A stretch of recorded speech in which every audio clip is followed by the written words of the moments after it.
Be ready. 5 seconds.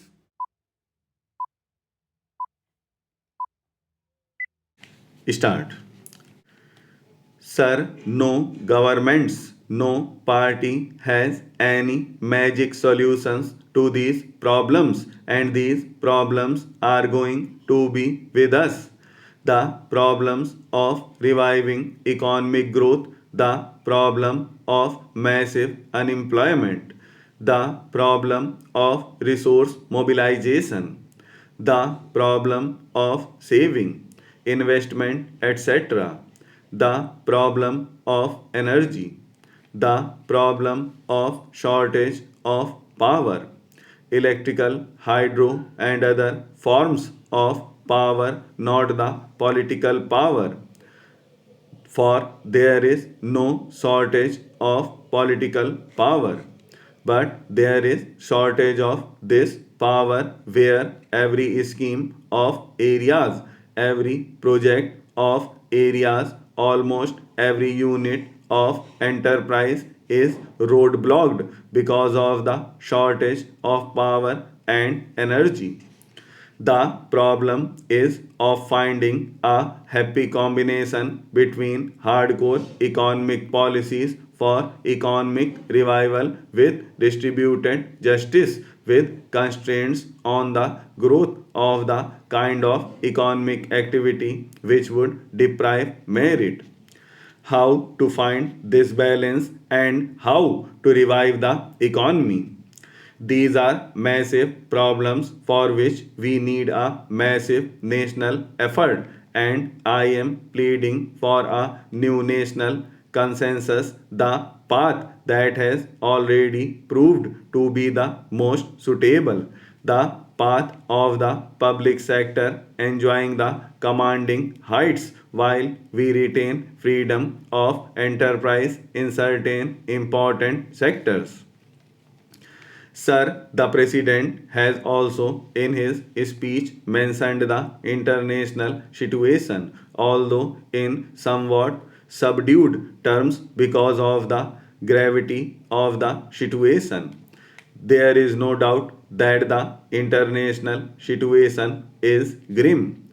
The psychology of the Cold War is again gripping the big power. Sir, we have had an occasion to discuss certain developments on our borders, Afghanistan and Pakistan, and I have spoken on them at length, and I do propose to repeat those things. But I would like to submit three major factors in the international situation at present, positive and negative. Only when we understand these can we evolve suitable responses also. One is the problem of adjustments to the realities of the new situation.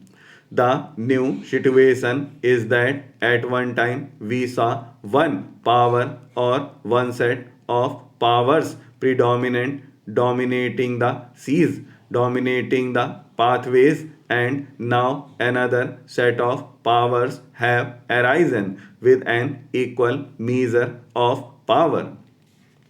To find adjustment and harmony is one of the major problems. We had the philosophy or the theory of the preponderance of power. We had the theory of sufficiency of superiority, and we had the theory of sufficiency of power here. My dear friend, the agriculture minister is here.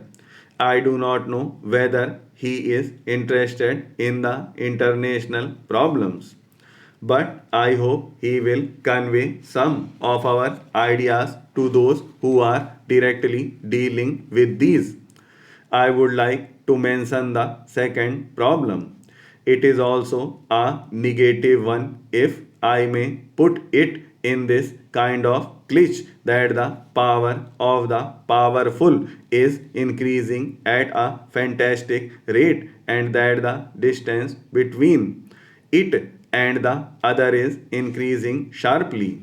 We have seen the experience of the UNIDO conference which is taking place these days, how difficult it is for the international community to work towards a new international economic order because the powerful do not find it in their interests to agree to a new international economic order which would be more just, and that makes it necessary for us precisely for that reason to consult forces with all other similarly situated countries to work for a new international economic order. But the third factor which I will mention and which is a positive factor is that the power of the powerful may be increasing at a fast rate, but there are limits to the use of that power. You have enormous weapons which can destroy the world many times over, but you cannot use those weapons.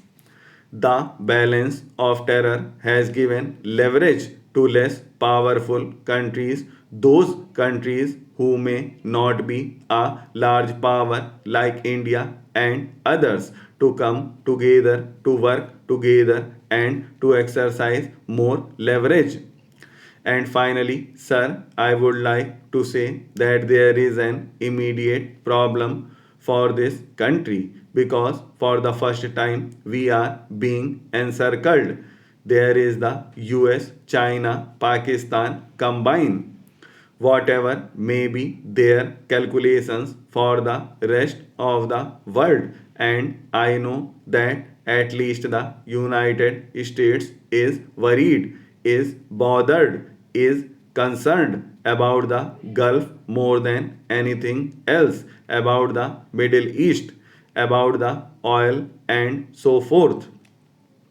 The actual impact of what is happening, the actual consequence of it is encirclement of India for the first time by three major powers. They will put bases there.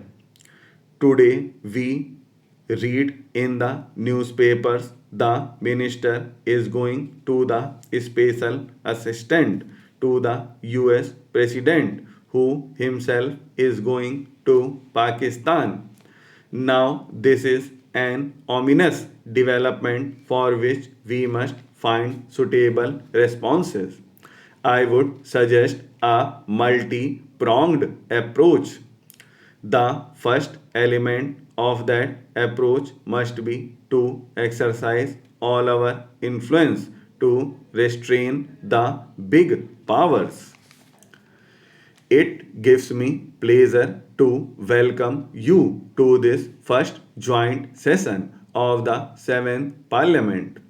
I extend my felicitations to the members of the new Lok Sabha.